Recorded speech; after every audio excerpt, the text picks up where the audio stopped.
Okay, all right, all right.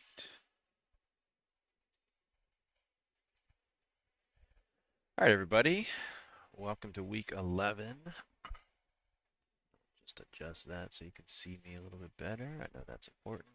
Don't mind the mess background. Hope you're not getting too much noise in the background. All right, week 11. Didn't get my commissioner picks in last week. I was hunting. My apologies. We're going to get back into it today. We're going to start it off with 4 and 6 teams. Ligma Harball's Andy Reid versus starting Bijan is the Pits. Both teams still in it. Both teams able to make the playoff, technically. We'll see how this goes. Um, let's take a look. We got Aaron Rodgers playing against Indiana. We got Jordan Love playing at Chicago. Looking for a little bit of a bounce back here from Chicago. I think they're kind of struggling. The morale's a little bit low. I'm high on Jordan Love this week. I think that they'll do pretty well. I think the defense on Chicago, try as they may, probably won't do that great of a job. So I do think that between the two, I'm going Jordan Love over Aaron Rodgers. Um, should be fun game though between Aaron and I think Anthony Richardson's back end. So um, if I had to guess, Aaron Rodgers probably gets an early lead, and we start to see Green Bay lean on the run a little bit more. So who knows? This seems a little high at 19.8 though. Seems a little high. Running backs here, I think Ian has both. Yeah, Ian has both of the Atlanta um, running backs, which is pretty solid. I don't remember how Algier did. We were leaning on him pretty hard early on in this game. Yeah, 7 points is fine. I think that's what you expect. And then big game out of Bijan last weekend, 30 points. And honestly, just crushing it the past 5 weeks as far as fantasy value goes. So hard to go wrong with those two. Clear advantage here for Ian on the running back side. Getting into wide receivers though, MVS still lives. He may continue to live for a little bit longer, um, as long as New Orleans wide receiver core is banged up, and they are very banged up and very young right now. So MVS being the vet, he may continue to see some relevance. Um, Jackson Smith and Jigba starting to see a little bit more of a resurgence, right? I mean that was big. So let's see if he continues it out of the bye. I gotta imagine he does. That was an incredible trade for Ian. So I'm sure Aubrey is just hating to see that, but nice pickup, Ian. I think that's a big one, and I think he'll continue to play well the rest of this year. Cooper Kupp back for a few weeks now. You're not mad. You're not mad about that production right off the bat. So pretty even matchup here on the wide receiver side, for both of them, right? I think both of these, Keenan Allen should be fine. 8 points is probably about as good as it's going to get. Yeah. All right, let's take a look at the flex. DeAndre Hopkins. Yeah, DeAndre. Just making sure. DeAndre Hopkins, Lat McConkey. I mean, you gotta be pretty happy with Lat. I think first year you're pretty happy with him. I don't know. You tell me. I think you're pretty happy with him. So I think this is a nice little matchup here on the flex. And yeah, probably. I don't think Dawson Knox is. Yeah, maybe I'm mixing this up. I feel like Dawson Knox was out this weekend. Maybe not. Maybe I'm mixing that up with the Sam Laporta news, who is out this weekend. So who knows? Who knows? But I do think that in the flex, Ligma Hardballs has got the advantage there. And then at the bottom, you got George Pickens versus Trey Lance. Um, I don't think Trey Lance is starting. I think he's the backup to Cooper Rush. So this is a clear advantage for Ligma Hardball. And George Pickens has had some pretty decent games this year, right? I mean, 10 points, sub 10 points is nothing to brag about, but you like to see these almost 20 points, 20-point game. 13 points is pretty decent. So um, I think they're going to have to throw against Baltimore, and you certainly can throw on them. So I think this is a big advantage here. All said and done, though, I think I'm going to lean towards Ligma Harbaugh to get the win. So put that down. Ligma Harbaugh takes the win. Ian moves to 4 and 7. Ligma Harbaugh moves to 5 and 6. So nice win there. That should be a tight one, though. I'm excited to watch that. Um, Next up, though, you got Mihaw's team, and I'm gonna just do a quick little dropout. Actually, let me show you guys what we've got going on. We should have started with this. So Mihaw's team is out of the playoff contention, as is Aubrey's. Whereas Ja, Paul's Wonderwolf team, and then Lyndon's team. at least from division contention. So there's probably some random little rules that we've got in place that they can take advantage of. But let's get into it. So you got Peter's straight cash homie team, which is looking like a lock for the playoffs at this point, versus Mihaw's team, which is locked out almost. But we do have a pretty tight projection here, so Mihao could have some impact on the playoffs. Let's take a look at what we're doing here. So Tua Tagovailoa, I'm not even gonna try to say his name. Tua versus Herbert. Um, I haven't watched any of the Miami games, but it feels like this is going to be the norm and not this. Let's see how that plays out. I don't really have a strong stance either way. I was offered a trade for Tua in another league, and to be fair, I'm not I'm not interested in Tua. Like I'm curious to hear how you guys think the rest of his career plays out. If I'm Miami, I'm probably letting him play if that's what he wants to until his contract is done, and either moving on or trying to trade him. But I don't know who's trading for him. So that's kind of how I feel too. Like let him play out and then be done with him. This ought to be fun though. This ought to be a really fun game. Herbert for the Chargers versus Burrow for the Bengals. It's in Herbert's field, so um, you gotta imagine he's gonna be putting up some big numbers. Anything 20 plus is great. So I think it ought to be a fun game. Clear advantage in my mind for Herbert. Next up, Brock Purdy versus Seattle. And again, Peter, fuck you for all these quarterbacks. You got Herbert, you got Purdy, and then you got Mayfield on bye. You got Murray, the trade that killed the league. I mean, golly, dude. So pretty fun to watch. Jameis Winston, dude. Jameis Winston against the Saints. Um, that it ought to be a fun matchup. I mean, he gets to go back to where he went after Tampa. He gets to play against them as the starter. Who knows? Maybe he goes crazy and just freaking flings it. I don't know. I don't think it's going to be a great game, but I am excited to see it, and I hope he just runs it up. I hope he. I remember what he did against the Falcons at the very last quarter, the very last few minutes of the game. I hope he does that to the Saints. I hope he does. Um, but yeah, clear advantage for Purdy here. I think Purdy's got the advantage.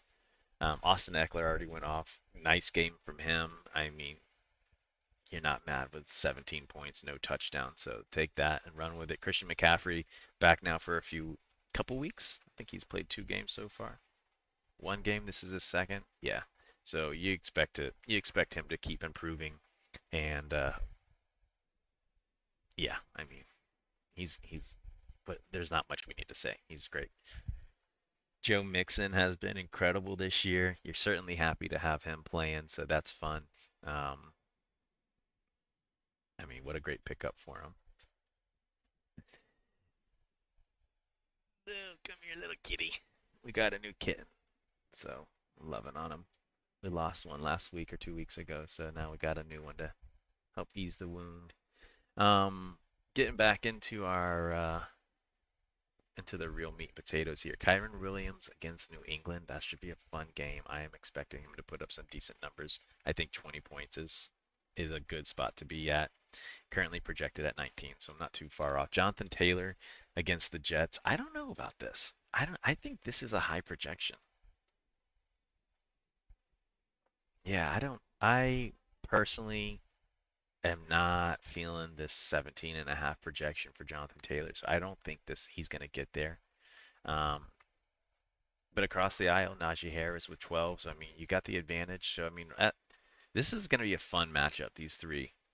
Um, that is a fun three running back group that we're going to have going against each other. So pretty tight matchup. You can see why already. Debo Samuel, let me get moving through this a little bit faster. Debo Samuel versus Kenneth Walker.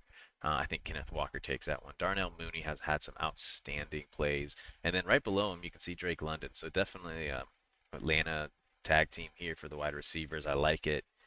Noah Brown absolutely pooped the bed. Not great. And then you got Calvin Ridley, who's also just not great. Speaking of Atlanta wide receivers, big game though. I mean, certainly has it in him, but yeah, I don't know. I mean, I think we're getting Mac Jones again this weekend, so maybe Mac focuses on Calvin Ridley and maybe we get some more points. I would bet on Calvin Ridley at this point in his career. So I am actually going to go with Mihao on this one. I feel a little bit shocked that I'm going there, but I think Mihao's team is peaking at just the wrong time, just enough. Maybe he gets in with points, who knows? Um, but yeah, I think Mihao might actually get the upset here. Um, that would be fun.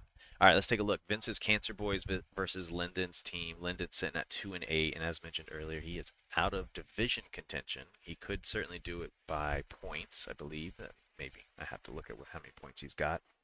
Um, Not going to be a very tight matchup though, right? We're looking at projections already. Vince's team did not start well on Thursday, but I don't think it's going to matter.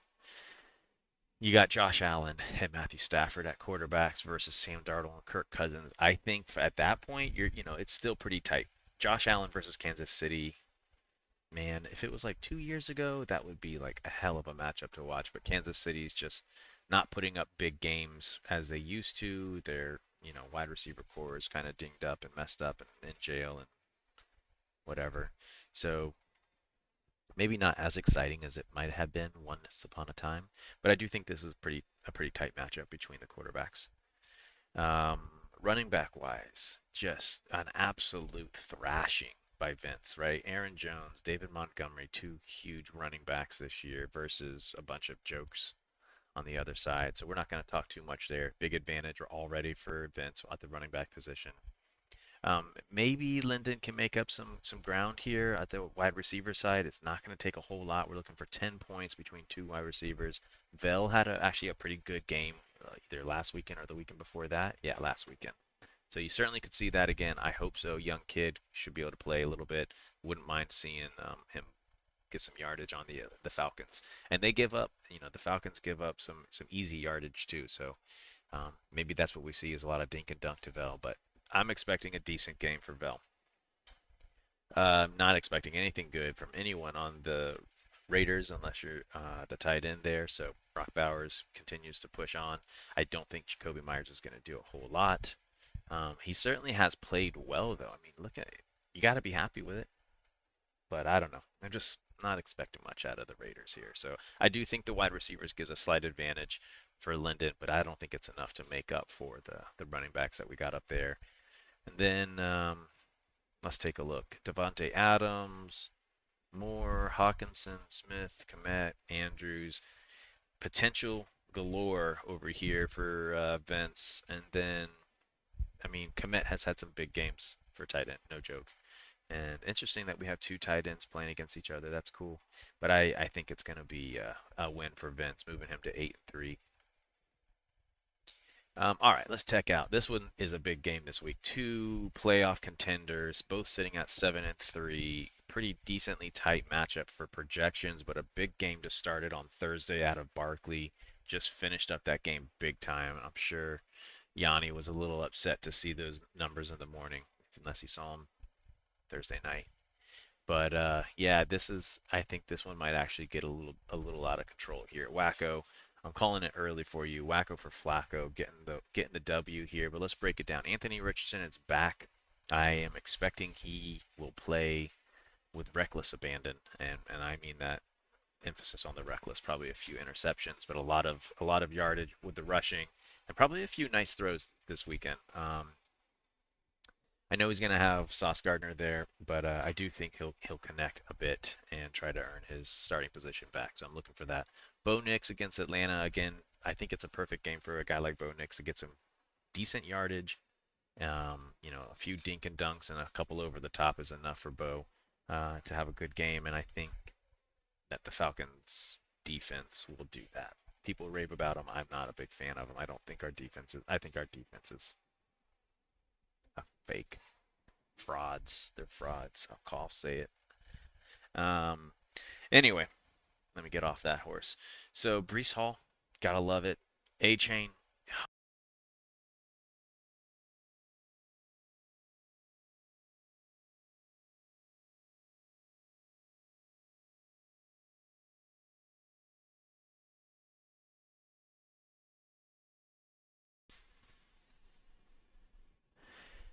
Sorry, the headphones went out. Let's take a look at A Chain.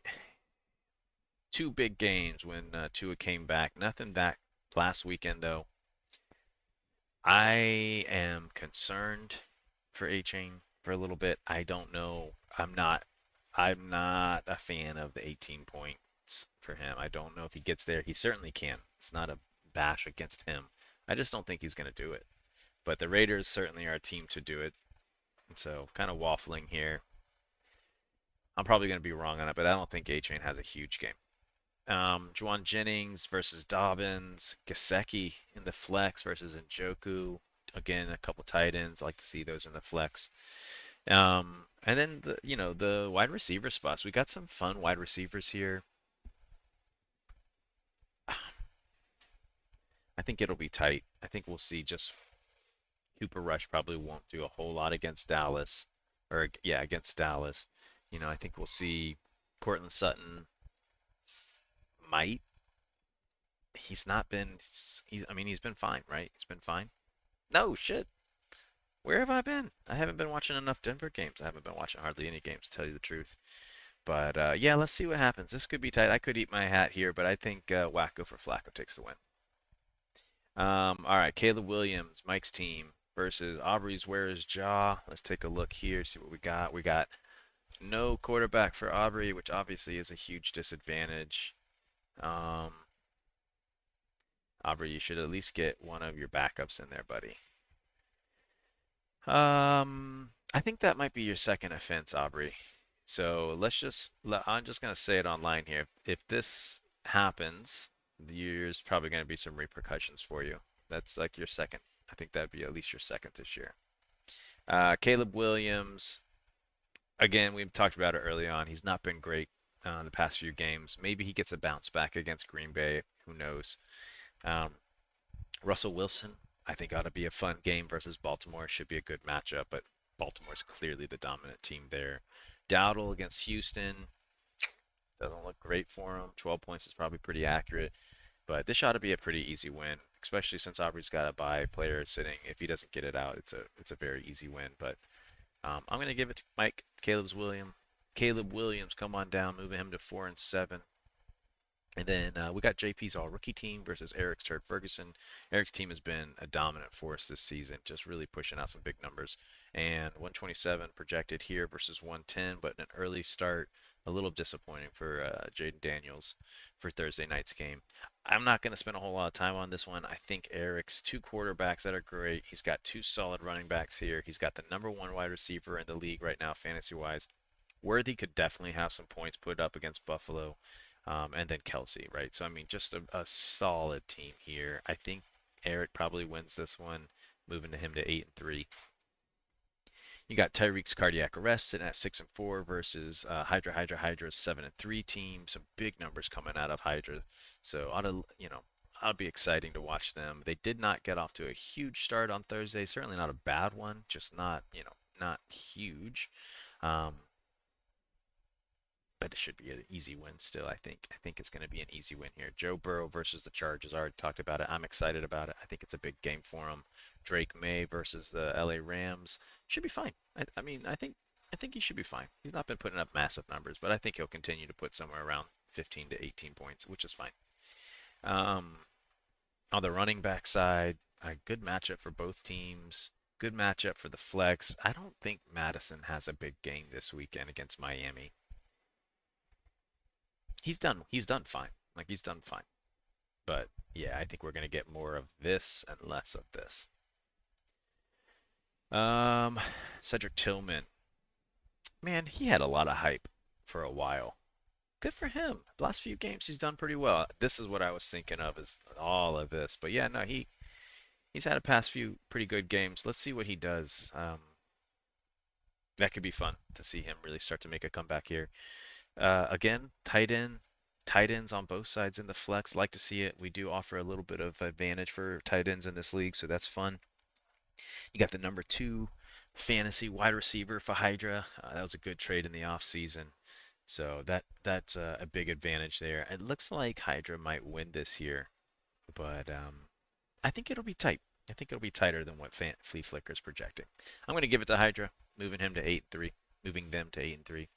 Then next up, Paul's Wonderwolf versus my own team, 8-2 versus 2-8. Big start here for Hertz. That was a good game for him. Could have been way worse for me if Saquon didn't have some of those runs into the end zone on Thursday. So happy about that. I mentioned in the chat earlier this week, my team is doing just well enough to not do anything exciting. I think we will probably get another win here. Um, my quarterbacks continue to hold me pretty high, but my team is so banged up.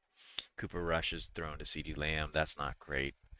Javonte Williams seems to be succeeding power and presence to Escamay. So, not expecting a big game out of him or them, truthfully, against Atlanta's run defense. But yeah, I got nothing good to say about my team. I think I'll get the win, but I don't think it'll be very pretty. Um, the one player I'm super excited about, and I actually traded him away, so it's a sore subject, salt in the wound kind of moment. I think that this could be fun. I think we could get some more of that Amon God back in this game. Looking through here, Tank Dell, I think Nico is back this weekend, um, which would be fun. I just don't know. Tank Dell's been kind of disappointing this year. He's he's definitely had some fine games. I'm not saying he's been bad. He's just you expected him to come back like what we saw the beginning of last year before he got hurt, and it's not totally been there. So, I'm a little apprehensive about what he's going to do. Quentin Johnson, what an enigma.